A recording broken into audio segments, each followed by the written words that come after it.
Guys आज हम पढ़ने वाले हैं प्रेजेंट परफेक्ट टेंस। बहुत ही थोड़े समय में आज आपको पूरी जानकारी मिलने वाली है प्रेजेंट परफेक्ट टेंस के बारे में। इसलिए आप सभी से रिक्वेस्ट है वीडियो को पूरा वॉच कर लीजिएगा। बहुत बड़ा वीडियो नहीं होने वाला है, बस इतने में आपको पूरा प्रेजेंट परफेक्ट टेंस समझ में आ जाएगा। सो आपको ये वीडियो पूरा वॉच कर लेना है। तो चलिए देख लेते हैं प्रेजेंट परफेक्ट टेंस क्या होता है। इसका ट्रांसलेशन आज हम आपको पूरी अच्छी तरह से सिखा देंगे। तो सबसे पहले देख लीजिए क्या लिखा हुआ है, प्रेजेंट लिखा है। क्या लिखा है? प्रेजेंट लिखा है। प्रेजेंट का मतलब क्या होता है? वर्तमान काल। वर्तमान काल का मतलब क्या होता है भाई? करंट। तुरंत की जब बात होती है उसको क्या बोलते हैं? वर्तमान। और परफेक्ट का मतलब क्या होता है? पूरी तरह से एकदम कंप्लीट हो जाए। तो ये काम क्या होने वाला है, यानी कि वर्तमान में क्या हो जाएगा भैया?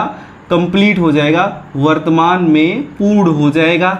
ठीक है, कोई भी काम जब भूतकाल से शुरू हो करके वर्तमान काल में आ करके पूर्ण रूप से समाप्त हो जाए तो वही टेंस आपका कौन सा कहलाता है भैया?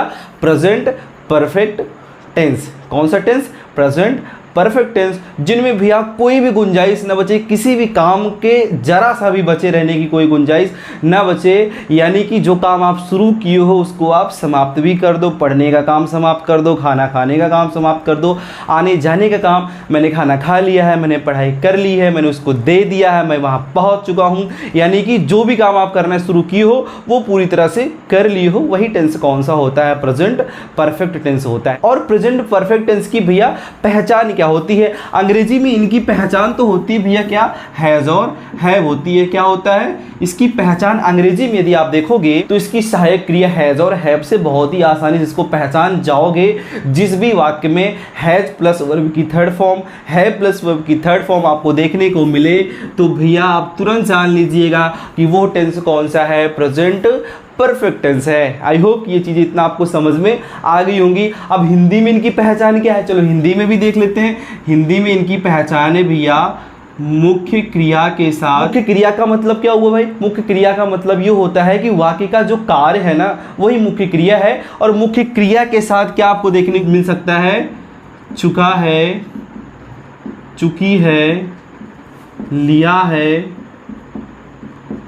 दिया है इत्यादि जैसे शब्द आपको देखने को मिलेंगे। कौन से टेंस में? प्रेजेंट परफेक्ट टेंस में आपको मुख्य क्रिया के साथ चुका है, चुकी है, चुके हैं, लिया है, दिया है, खाया है, पिया है, आया है, सोया है, नहाया है, कुछ भी हो सकता है आपको, बस यही होना चाहिए। तो मुख्य क्रिया के साथ हिंदी में इनकी पहचान है। और अंग्रेजी में आपको हैज हैव दिखेगा तो आप तुरंत जान लीजिएगा कि यह टेंस कौन सा है? प्रेजेंट परफेक्ट टेंस है। चलिए अब देख लेते हैं हैज का प्रयोग हम किसके साथ करेंगे और हैव का प्रयोग हम किसके साथ करेंगे। यदि आपने ये चीज़ नहीं सीखा भाई तो ट्रांसलेशन आप गलत कर दोगे।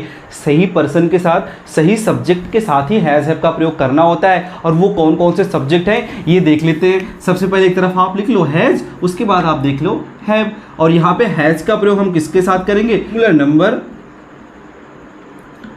थर्ड पर्सन के साथ। और सिंगुलर नंबर थर्ड पर्सन कौन कौन सा है भाई? ही है, सी है, इट है, और क्या हो सकता है? हाँ कुछ होगा जरूर भाई, नाम भी होता है भाई। सिंगुलर नाउन भी तो आ जाएगा आपका ना इसी में। तो उसके साथ आप किसका प्रयोग करोगे? हैज का प्रयोग करोगे। और प्लूरल सब्जेक्ट के साथ, किसके साथ? प्लूरल नंबर के सब्जेक्ट के साथ आप किसका प्रयोग करोगे? हैव का प्रयोग करोगे। और उसके साथ आई के साथ भी आपको हैव का ही प्रयोग करना है। तो हैज का यूज हमें किसके साथ करना है? सिंगुलर नंबर थर्ड पर्सन के साथ। सिंगुलर नंबर थर्ड पर्सन वाले प्रोनाउन कौन कौन से हैं? ही, सी, इट, और आप नाम भी ऐड कर लीजिए उसमें। उसके साथ हैव का प्रयोग आप किसके साथ करने वाले हो? प्लूरल नंबर वाले सब्जेक्ट के साथ, जैसे वी हो गया, यू हो गया, दे हो गया। ठीक है, और उसके बाद आई के साथ भी आप हैव का प्रयोग करोगे। तो इतना आपको समझ में आ गया कि आपको प्रेजेंट परफेक्ट टेंस की पहचान अंग्रेजी में कैसे करनी है। उसकी हेल्पिंग वर्ब हैज और हैव से करना है। हिंदी में कैसे इसकी पहचान करनी है भैया? मुख्य क्रिया के साथ चुका है, चुकी है, लिया है, दिया है, जैसे आपको कोई शब्द दिखाई देते हैं आखिर में तब आप तुरंत जान लीजिए कि ये वाक्य कौन से टेंस का है? प्रेजेंट परफेक्ट टेंस का है। तो चलिए एक्सरसाइज पे चलते हैं। सबसे पहले देखते हैं अफर्मेटिव सेंटेंस के बारे में। और किसी भी सेंटेंस को बनाने से पहले मैं आपको बताता हूं पैटर्न इंपॉर्टेंट होता है भाई। किसी स्ट्रक्चर को यदि आप सही से फॉलो कर लोगे तो वो सेंटेंस आपके लिए बहुत ही आसान हो जाएगा। क्या करने के लिए भाई? उसका ट्रांसलेशन करने के लिए। तो चलिए सबसे पहले शुरू करते हैं हम प्रेजेंट परफेक्ट टेंस का अफर्मेटिव वाक्य देख लेते हैं। अब हम शुरू कर देते हैं अफर्मेटिव सेंटेंस के बारे में जानना। अफर्मेटिव सेंटेंस का मतलब क्या होता है? सकारात्मक वाक्य। कैसे वाक्य भैया? सकारात्मक वाक्य। और सकारात्मक वाक्य का मतलब ये होता है कि ऐसे वाक्य जिसमें नहीं का प्रयोग ना किया गया हो, प्रश्न ना पूछे गए हो, एकदम सामान्य रूप से बातें जब की गई हो, तो वो वाक्य आपके कौन से कहलाते हैं? सकारात्मक, यानी कि अफर्मेटिव सेंटेंसेस। तो चलिए देख लेते हैं प्रेजेंट परफेक्ट टेंस के अफर्मेटिव वाक्यों का स्ट्रक्चर क्या होता है। तो सबसे पहले हमें क्या देखना है? स्ट्रक्चर देखना है। स्ट्रक्चर की हिंदी होती है भैया संरचना, उसकी बनावट। ठीक है, कुछ बच्चे उसको पैटर्न भी बोलते हैं, तो मैं स्ट्रक्चर बता रहा हूँ उसकी बनावट क्या होगी, संरचना क्या होगा। तो सबसे पहले आपको वाक्यों में क्या लिखना पड़ेगा? सब्जेक्ट, यानी कि कर्ता, यानी कि काम को करने वाला, या फिर वाक्य में जिसके बारे में बात हो रही हो वही क्या होता है?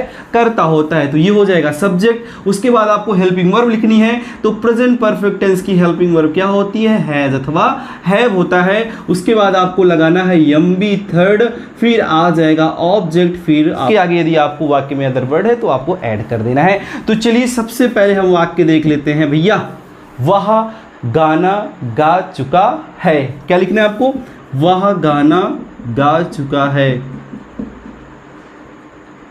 वह गाना गा चुका है। तो गाना कौन गा चुका है? सब्जेक्ट वह कौन है इसमें? तो सब्जेक्ट कौन है? वह है, ही। तो आपका सब्जेक्ट मिल गया। उसके बाद आपको क्या लिखना है? ही के साथ क्या लगेगा? हैज। उसके बाद एमबी थर्ड, तो चुका है, गा चुका है, गा चुका है। तो गाने की थर्ड फॉर्म क्या होती है? संग होती है। ही हैज संग ए सॉन्ग। ये देख लीजिए, ये आपका सब्जेक्ट है, सिंगुलर सब्जेक्ट है तो हैज आया। वर्ब की ये थर्ड फॉर्म, ये क्या है? ऑब्जेक्ट है। ये पहला वाक्य रहा। अब हम देख लेते हैं दूसरा वाला सेंटेंस। अब मैं खाना खा चुका हूं। आप देख रहे हो यहां पे अब का प्रयोग हुआ है, तो इसकी अंग्रेजी क्या होती है? नाउ। ठीक है, अब इसको छोड़ो। अब यहां पे सब्जेक्ट कौन है? आई। आई के साथ क्या लगेगा? हैव। चुका, क्या चुका? खा चुका। I have eaten. फिर क्या खाए हो भाई? The food. I have eaten the food. आपको करना क्या है? सबसे पहले सब्जेक्ट लिखना है, फिर उसके बाद उसकी सहायक क्रिया लगानी है। आई है तो देख रहे हो आई के साथ हैव लगता है। ही सी ईट होगा तो हैज लगेगा। और जैसे कि बी हो गया, यू हो गया, दे हो गया, तो भी हैव का इस्तेमाल करना है। और आपको वर्ब निकालने के लिए करना क्या है? जो आपके टेंस की हिंदी में पहचान है उसी के साथ वर्ब लगी होती है। जैसे लिया है, दिया है, चुका है, चुकी है, कि पहले जो कुछ भी लिखा होता है वही मेन वर्ब होती है। बस उसी की अंग्रेजी आपको लिख देना है। कौन से फॉर्म में? वर्ब के थर्ड फॉर्म में। तो आपका सेंटेंस बन के तैयार हो जाएगा। चलिए एक और सेंटेंस हम देख लेते हैं। यहाँ पे आपको समझ में आया कि नहीं आया? अगर समझ में नहीं आया तो कमेंट में ज़रूर बताइएगा। ठीक है, अगर वीडियो पसंद आ रही है तो लाइक करिएगा, दोस्तों को भी शेयर ज़रूर कर दीजिएगा। ठीक है, नेक्स्ट वाला देख लेते हैं। राहुल ने अपना काम पूरा कर लिया है। आप देख रहे हो किसने काम पूरा कर लिया है? राहुल। तो राहुल सिंगुलर है, तो राहुल क्या है भैया? नाउन है और सिंगुलर है। राहुल हैज। और पूरा करने की बात चल रही है। लिया है, क्या लिया है? कर लिया है। क्या कर लिया है? काम पूरा कर लिया भाई। तो पूरा करने की अंग्रेजी, काम को पूरा करने की अंग्रेजी क्या होती है? कंप्लीट। तो क्या हो जाएगा? Rahul has completed his work.